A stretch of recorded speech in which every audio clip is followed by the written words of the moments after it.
चलो भाई आज कॉस्ट सेंटर पढ़ते हैं। ठीक, कॉस्ट सेंटर का यूज़ कहाँ पे करते हैं? कॉस्ट सेंटर का हम यूज़ करते हैं अपने जो फंड हैं उसको सही जगह पे उनको एलोकेट कैसे किया गया, कहाँ कहाँ पे खर्च किए गए, उनको यूज़ करने में किया जाता है। ठीक है, देखते हैं कुछ एग्जांपल्स। पहले सबसे पहले क्या करना है, कंपनी बना रहे होंगे तो इस वाले ऑप्शन को हमें यस करना है। ठीक है, लिखा हुआ ना इनेबल कॉस्ट सेंटर्स। अब क्रिएट करते हैं, कुछ चार्जेस बना लेते हैं। फॉर एग्जांपल रेंट बना लिया,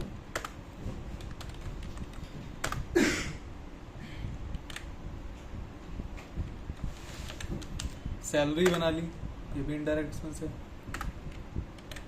ठीक है, उसके बाद हमने मान लिया बना लिया बिल्स। ठीक है, अब क्या करना है, शो मोर करना है। ठीक है, कहाँ पे जाना है, कैटेगरी पे जाना है। ठीक है, अब यहाँ पे आके बनाएंगे जो भी वहाँ पे आपका नाम डाल रखा है। पहला हमने क्या बनाया हुआ था, रेंट। ठीक, इसको यस कर देना है। ठीक, रेंट हो गया, सैलरी बना रखा है।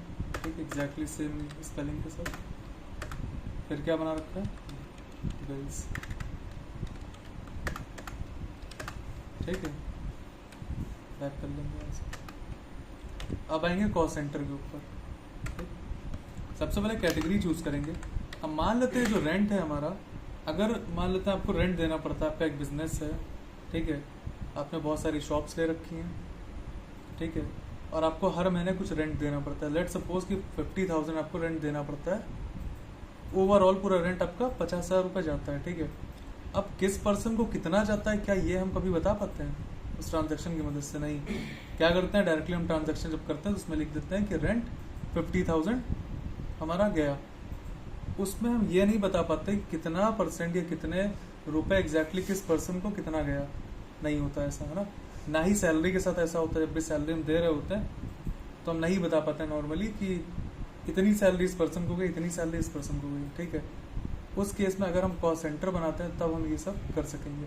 फॉर एग्जाम्पल यहाँ पे रेंट का बनाया हुआ है तो रेंट हमने कैटेगरी चूज कर ली।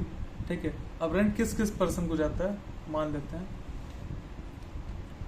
ए को रेंट जाता है। ठीक है, मतलब जिनको जाता है उनके नाम लिख देना है यहाँ पे सिंपली। बी को रेंट जाता है, सी को रेंट जाता है। ठीक, वापस से ऊपर आए, कैटेगरी अगेन चूज करिए। अब यहाँ पे सैलरी दे दी। ठीक है, मान लेते हैं मेरे पास दो एम्प्लॉय हैं। कौन कौन के, दानिश और ठीक है अंजलि। ये दो एम्प्लॉय हैं मेरे पास। ये मान लेते हैं एक और एम्प्लॉय। ठीक है, 3 एम्प्लॉय मेरे पास। बिल्स पे आते हैं। अब मुझे पता है कि बिल्स मेरे किस किस टाइप के जाते हैं। ठीक है, मान लेते हैं हमारा कौन कौन सा बिल जाता है। वाईफाई बिल हो गया। ठीक है, मान लेते हैं नेटफ्लिक्स का भी आ रहा है हमारा। ठीक है,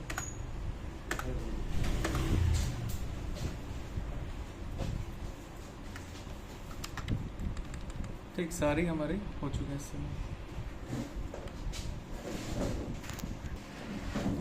तो हमने अभी यहाँ पे क्या क्या किया, दोबारा से एक बार रिकैप कर लेते हैं। सबसे पहले लेजर्स बनाए।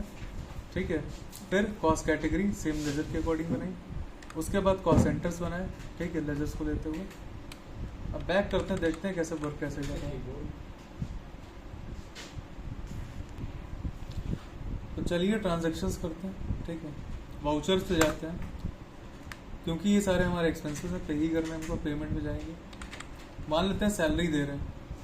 ठीक, सैलरी में कितनी देनी पड़ती है हर महीने, मान लेते हैं हमें हर महीने सैलरी देनी पड़ती है 45,000 रुपये। ठीक, लेकिन जब हम नॉर्मल ट्रांजैक्शन से पहले करते थे तो क्या लिखा होता था, सिर्फ इतना ही लिख के छोड़ देते थे। वहाँ पे हम ये डिफाइन नहीं कर